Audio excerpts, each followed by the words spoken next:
Oh my word, we are live, we are direct with May Guevara, the CEO chief of the Guevara Group LLC, woman-owned agency business specializing in compliance, consulting, training, and innovation for the aerospace, space, and defense industry.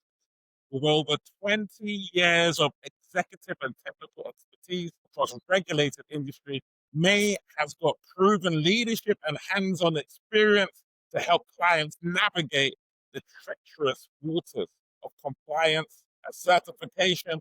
We are live. We are direct with May. Woo! Hi, Speak to the everyone. Amazing, amazing. Earlier on, I was speaking some Tagalog to you. You're like, I'm not Filipino, so you said Thai, and so I came in with that Sarah the Cap. Sarah the Cap. Hey, sorry I ka came in with that, Jay. Sarah the Cap. Speak to me. What does leadership mean to you? Let's get straight in. What does Sure. leadership mean to you? So let's dive in. But before I dive into what leadership means, I want to share with you who my role model has been ever since I stepped foot into quality world. Like they say, once you go quality, you never go back. And I haven't gone back for 20 Okay. years. So Edward Deming, he's known as Oh, the father of yes. quality, all Yes. right?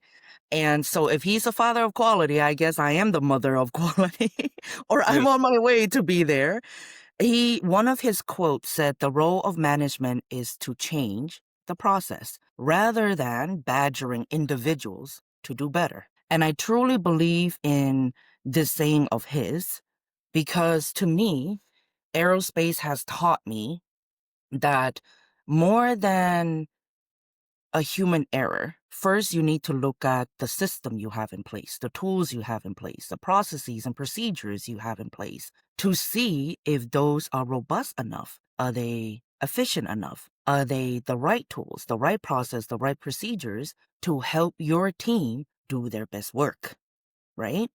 If you don't have that in place, how can you go and blame your team and employees for not doing a good job when your system and procedure and tools are not there to help them optimize, right?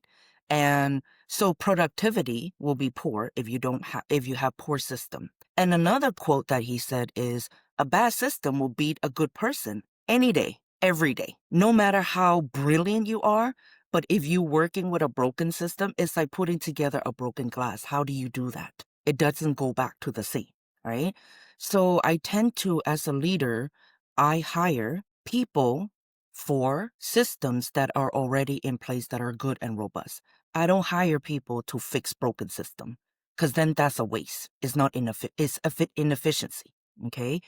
And when it comes to leadership, my style is very servant type leadership based on transparency, clear vision, clear direction. So clarity is number one. How can you lead a team with no clarity? You're going to lead them through chaos, right? In addition to having a chaotic system in place. Now, they don't even know where you're going, what your vision is, what your direction is. And the number one area that I see most leaders fail, Jay, is expectation. When you don't clearly communicate and share your expectation to your team of what good looks like, right? What is your expectation for them in that role? So without those three, expectation, direction, vision, and your team go out and do their job the best they know how, right, wrong, and different, and yet one day they don't meet your expectation and you set them up on a PIP, performance improvement plan, or when you write them up during your performance review and they don't know what your expectation is to begin with, and now you're gonna go ding them for their poor performance. I don't think that's fair. So leadership to me is guiding the team with clarity first and foremost. I think we could just end this podcast right there. That's it. It's a viral one. Nothing more to be said. It's all over. You know, It's let's done. Mic drop. let's go. Let's go to Phuket. Let's fly to Phuket. You know what I mean?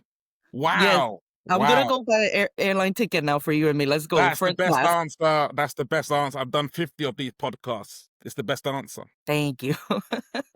It's the best answer. Yeah, it It's taught amazing. It's me being powerful. in leadership position for over 20 years. It has taught me And of course, I'm not the perfect leader, right? Like I didn't start off that way. We all evolve, 100%.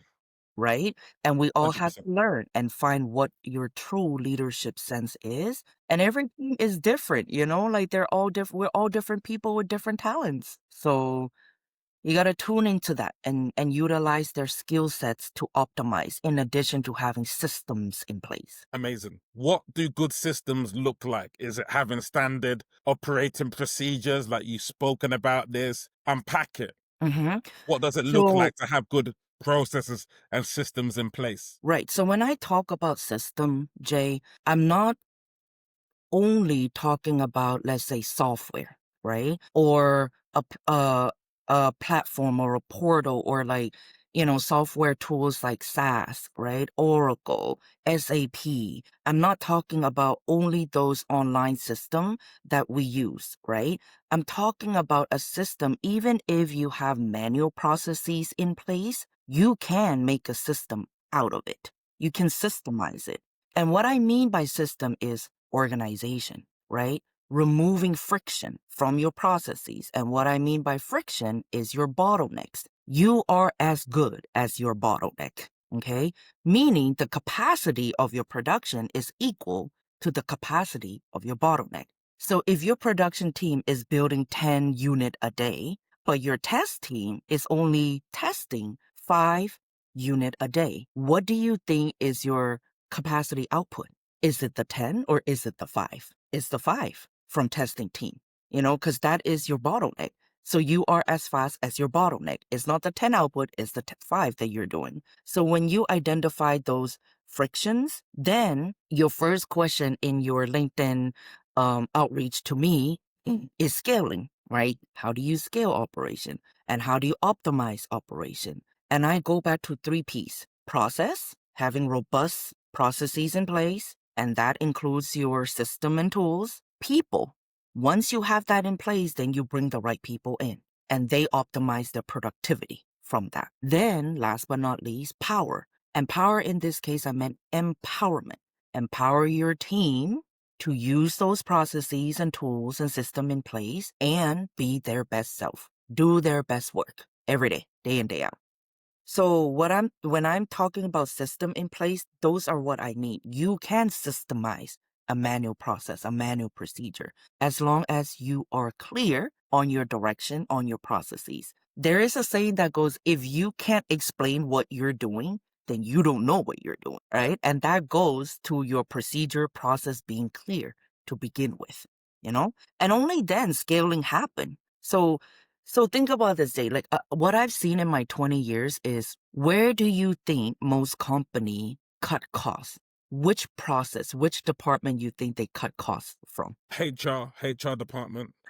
Yes, HR, headcount, right? Supply chain, operation, materials. Those are the prime areas that most company cut costs from. But here's the thing though. What I've learned and what being in aerospace space industry has taught me for the 20 years is, when you cut from departments and when you cut material cost, supply chain, without removing your friction, your bottlenecks, your waste first, then you're just leaning some processes that don't need to be lean, right? So how about cutting costs and going after your waste, your bottleneck, your friction first? For example, rework, scrap, repair. A lot of us spend so much time reworking a unit, repairing something, scrapping materials, right? Those are waste. So when you address those and when you fix those, what do you think happened? People rework product less, repair product less, scrap less. Now you spend 100% of your time focusing on making true production quality, right? Quality product for sale. And only then scaling happen and true growth happens. So that's what I mean by putting system in place. Amazing. You partner with government agencies, small to mid-size suppliers. But tell me, who is an ideal client for you right here, right now? Are we talking about people that have got 20 employees, 10? Are they in aerospace or like who is perfect for you in terms of your business right now? So when you ask perfect, I wouldn't say perfect exists in this manufacturing world or in this aerospace and space because it doesn't come with the territory, right? But for me, clients that I enjoy working with are clients that are willing to put in their effort, right? Clients that are willing to do good. And all my clients, 100% of them, they want to do better. They want to do good. They want to pass audit. They want to pass certification. And all of them share one thing in common. Whether they have quality experience as long as me or not, they all have quality mindset. And what I mean by that is they care. When you care, you will do what it takes to meet the end goal, right? And that makes my job easier to lead them, guide them as their consultant. Really loving speaking to you. You got a good calmness about you. I think your clients are lucky, man. 20 years of aerospace teach me that 20 and years, having two and kids. you're the youngest ever employee at 10 years old. Exactly. I Youngest was ever. born working already. Exactly. You was born working already. That's the power. That's how they make them in Thailand. You know what I mean?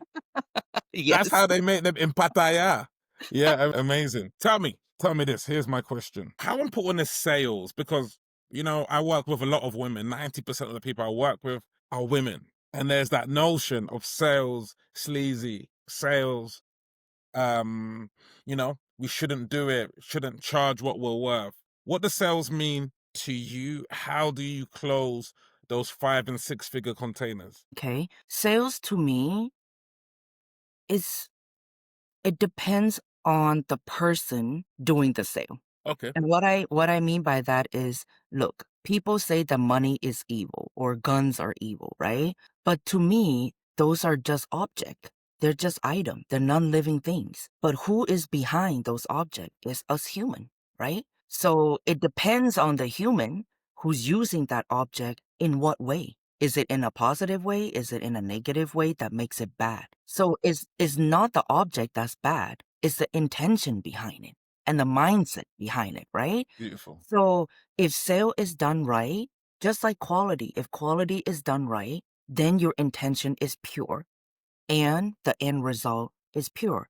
If you have customer in your mindset as your end goal, if you're selling to meet customer need, Jay, and to meet customer unmet need or urgent need, then that sale is fruitful, is meaningful because you are solving what the customer need, not what you want to sell. It's what they need. So to me, sales and marketing is very important and is one of the first key processes that you need to get it done right from the beginning. Otherwise, how are you supposed to generate genuine customer, repeating customer, let alone new customer, if you don't have authentic sales to begin with?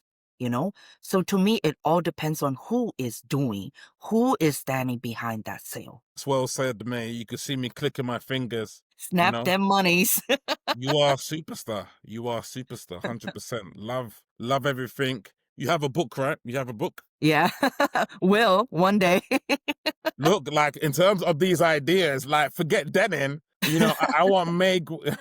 I want May to write something now because your ideas are fresh, and when ideas are fresh, then that's when the best conversations are there, right? Because Yeah. it's not like you're got something from Tony Robbins and just giving it back, but this is it's all fresh, it's all good stuff. And as you say, a knife can be used to cut a slice of cake, celebrate, great work. A knife can be used to Yep. injure.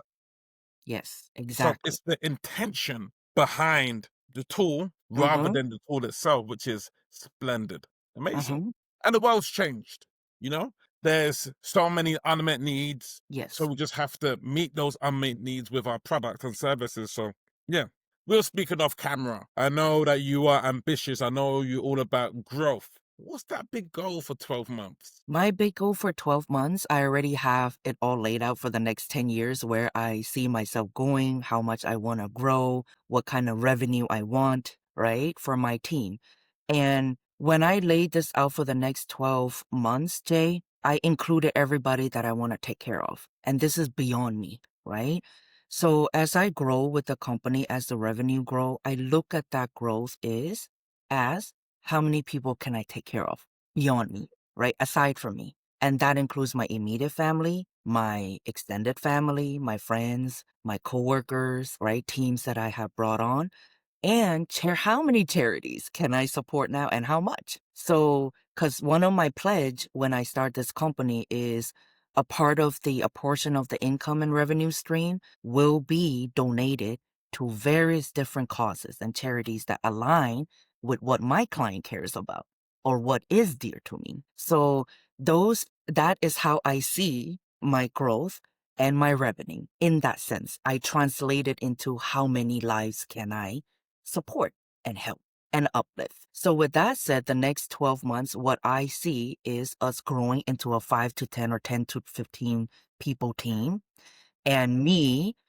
achieving pre-seed Series A, Series B investment from angel investor and VC for my software as a service SaaS copilot that I'm developing right now with DevVive. And you see it on my LinkedIn post. Like I just announced our new strategic partnership with DevVive, and I'm so happy and grateful that we cross paths because they are, a leader in the agentic AI services, IT services. So meeting them and their team was epic. And now we're building this next venture together, which I'm very excited to share very soon what it will be and what it is. My first MVP will be launched by December, following by the remaining five, one every 3 months. So that's my next big project. Amazing. Sounds very, very exciting. Um, how can they get hold of you, and who are you looking for specifically to serve? Like who's useful in terms of to connect with in that regard? So this SaaS is like I'm not sure if you um have talked to people that have talked about aerospace standard AS 9100, or we follow the plan do check act cycle, right? I'm not going to bore you by educating you on the entire standard, but in a nutshell, this six copilot will follow the entire life cycle of aerospace standard, right? Plan do check act. And starting from customer to contract, contract to design, design to manufacturing, manufacturing to quality, and then continuous compliance. So those are the six copilot that we are building, and together they become a platform. And the name of the platform that I came up with is Galaxitron, meaning it's a galaxy of intelligent copilot working together, just like a galaxy holding different planets and stars together with gravity, right? And they all harmoniously work together. There are a lot of tools out there, Jay, but they're all fragmented. So there is no end-to-end digital quality management system yet out there. So that is what we're building, and it can target any industry. Any company that deals with standards and compliance and certification can use this because it will be self-learning, self-adaptive, and it will help think ahead. It will continuously check if there are new changes out there in the standard and help you update your internal system to align. Makes complete sense. May, it has been splendid to connect with you. And, if this is something to rewatch in terms of that first answer was poetry. It was like a Japanese haiku. Perfect. Amazing. So thank you so much. I appreciate you. And yeah, looking forward to hearing about more growth. Yes, thank you, Jay, for having me on Amazing. your platform. Amazing. Yes. Oh, wow.